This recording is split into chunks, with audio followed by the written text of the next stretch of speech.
Terraforming Mars is a wonderful new installment in the Arkham Horror series about a lady who comes from the potato famine to the new country, only to find in New England the towns are just overrun by fish people and ghouls and gaunts and Dunwich horrors and all kinds of... I don't actually think that's what this game is about. Terraforming Mars is a fantastic game in which robots are disguised as cars and people pay lots of money to watch multiple sequels of this entire... That doesn't sound right either. Terraforming Mars. Terraforming Mars is a wonderful game in which each person playing the game gets to play one of 14 different races, and you get to have some mystical creature. Some of you could be halflings or dwarves or... That doesn't sound right either. No bowls of power, I don't think. What game am I even talking about? Terraforming Mars.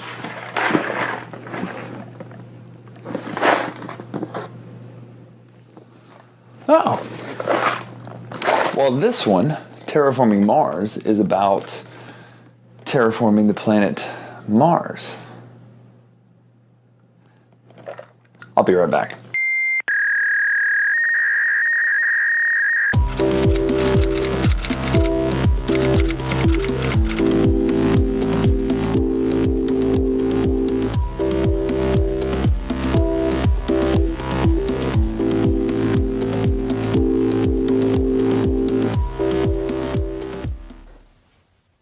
So in Terraforming Mars, your job is to do something very simple. You take this red earth Marsy sand and turn it into more earthy looking sand. No, you don't have sand involved. You have three parameters: oxygen, water, and temperature.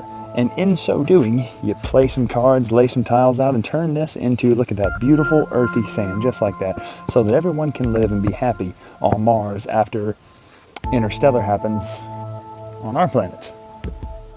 That's the gist. So, Terraforming Mars is a game by Stronghold and Games.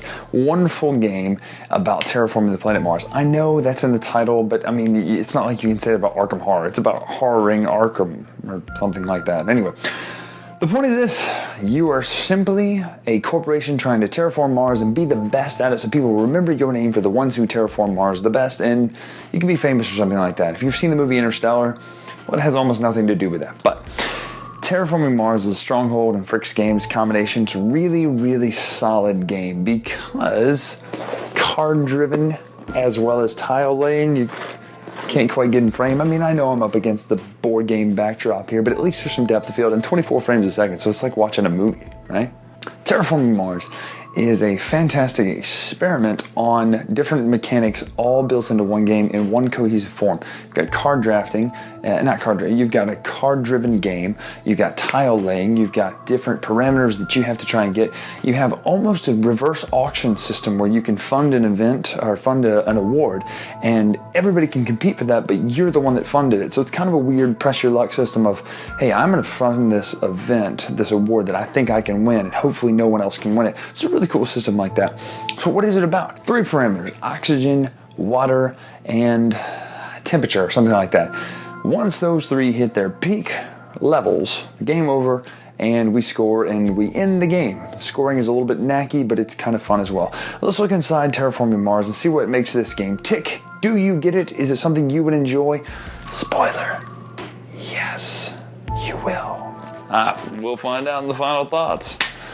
Let's take a look.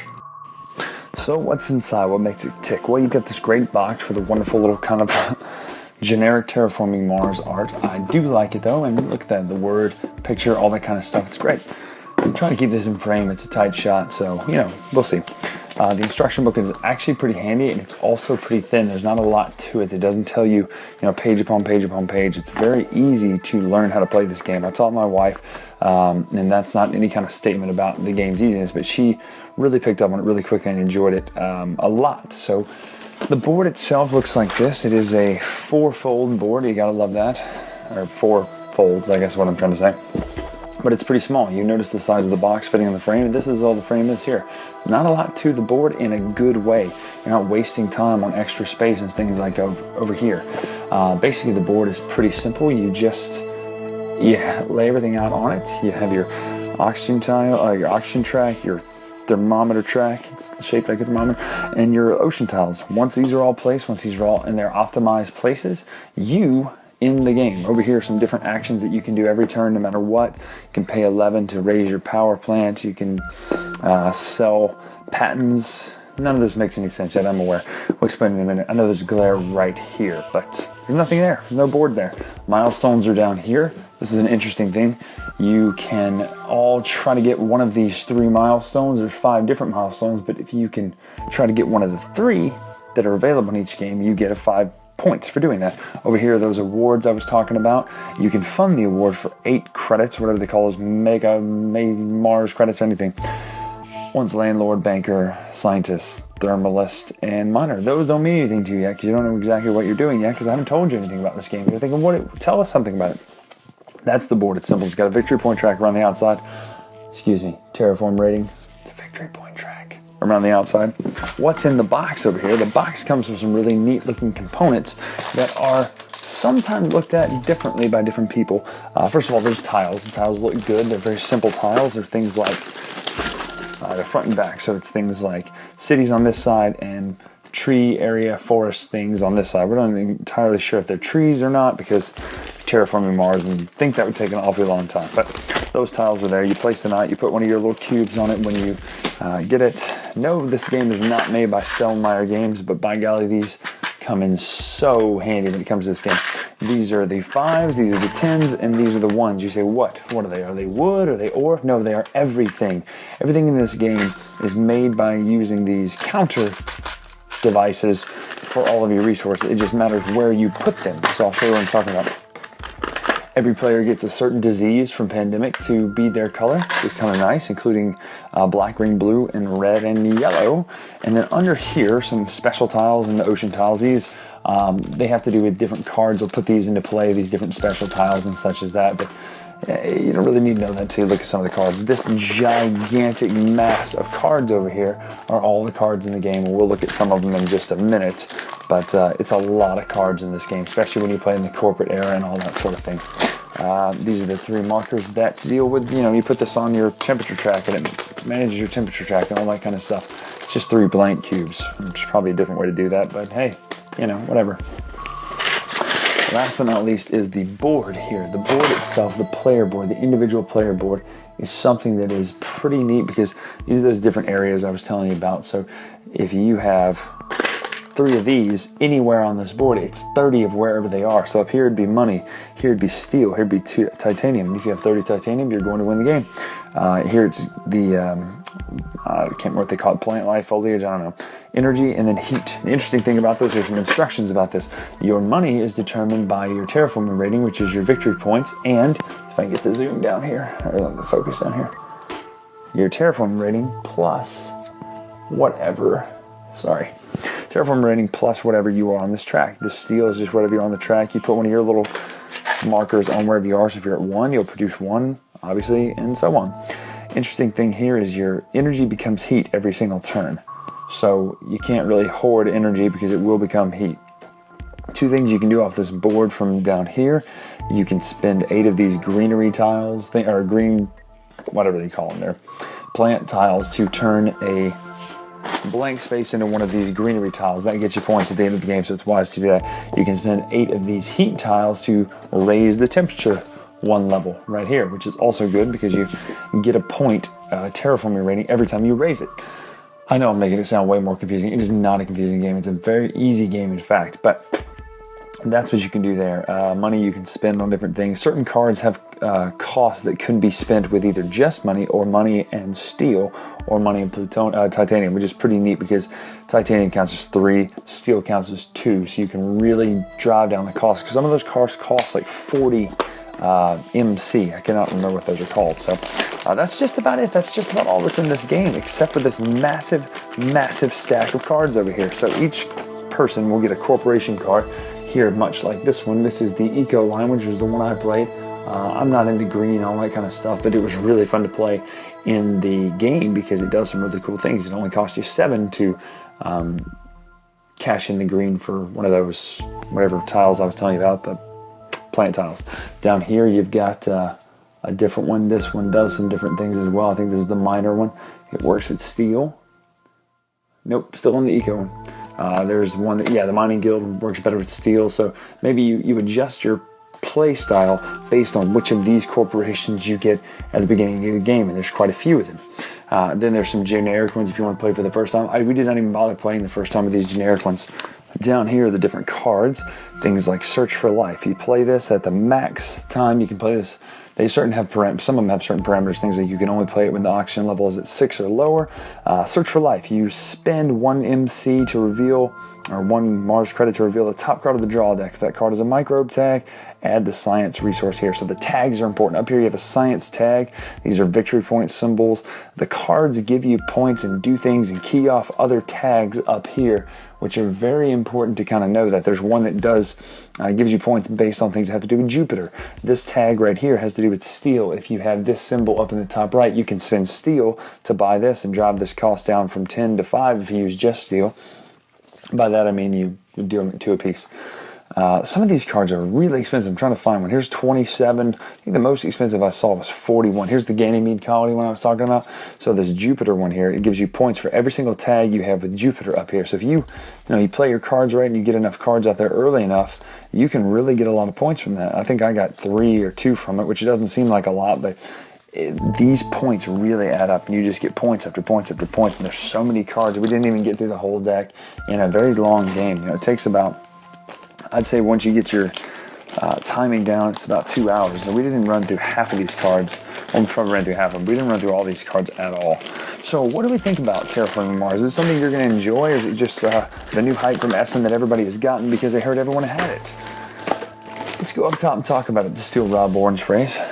So the question you've got to ask yourself now is Terraforming Mars for you? Do you enjoy card-driven games? Do you enjoy tile spacing? Because that's pretty much it. But these cards do a lot of really great things. There's a lot of different styles of play. You can go for certain different ways to get points. If you want to get points based on putting tiles out there, go for it. If you want to get points based on the tags of your cards, go for it. That's what I like about this game. There's a lot of different ways to get points. And here's one of the best parts about it too. Sometimes games with victory point tracks, you kind of know who's going to win, and you can't catch up no matter what. Looking at you, Kingsburg. This one's different because there's a lot of in-game scoring that, yes, you could pay attention to, but it's almost impossible for you to pay attention to everyone else's in-game scoring while you're playing the game. Sure, you're going to know who's going to win a milestone, and you might go for that. I didn't talk about mechanics. So in the game, you're going to get turns back and forth. You're going to get turns back and forth. You have a choice to do 1 or 2 actions. Then it's the other person's turn, then so around the table. If you pass and you're done. So you kind of have to see, well, I can't afford anything. Because almost everything costs something. You can pay 18 to lay a lake tile out there, I think it is, or you can have something in your hand that lets you do it. So there's ways to do actions, there's ways to do things, but the problem is you might not have enough money and you might have to pass a little bit earlier than you'd like. You can trade cards for credits. So if you need 3, if you're short 3, you can discard 3 cards for that, and that counts as an action. So there's a lot of different ways to kind of mitigate that that feeling of not being able to do anything. So should you get this game? This is a great game. It is so good. My wife's not one to repeat games too much, too quickly. She likes to play other things and doesn't want to wear things out sometimes. Except for Kingsburg, she loves this game and wants to play it again. I got it for her birthday because I know kind of what game she likes. She loved it, said, I really want to play that Mars game again. She hates space. So if you don't like space isn't your theme, it's not so heavy, it's not sci-fi in a sense. They try to play it very straight and very realistic, like Elon Musk made this game or something. He didn't, but that's kind of what it feels like. It's like, hey, this is what you would need to terraform Mars. Are you on board? You coming with us? Cool, sign up, get in, let's make Mars a better place for humans. But that's Terraforming Mars in a nutshell. Should you get it? I think so. I really do recommend this game. It's something that I can't see you not liking this game. There's okay, so you want to talk randomness? If you don't like randomness, it's a card game. The only kind of take that sort of thing there is just that you can attack each other's plants, and that's about it. That's the only thing you can attack, really. And the only reason that stops you from doing that is because you could build up plants and just go boom, boom, boom, boom, boom, and put out 4 tiles in one hand and just drive the oxygen level up and drop some in-game points, because you get a point your city scores you a point for every surrounding greenery tile around it. So you could really just load up in one turn or a couple turns, and just score a lot of points. And they try to stop you from doing that. It's really the only way to just get a huge amount of points at one time is to do it like that. But this game is so good. I really can't wait to play it again. I've got Arkham Horror, the card game here.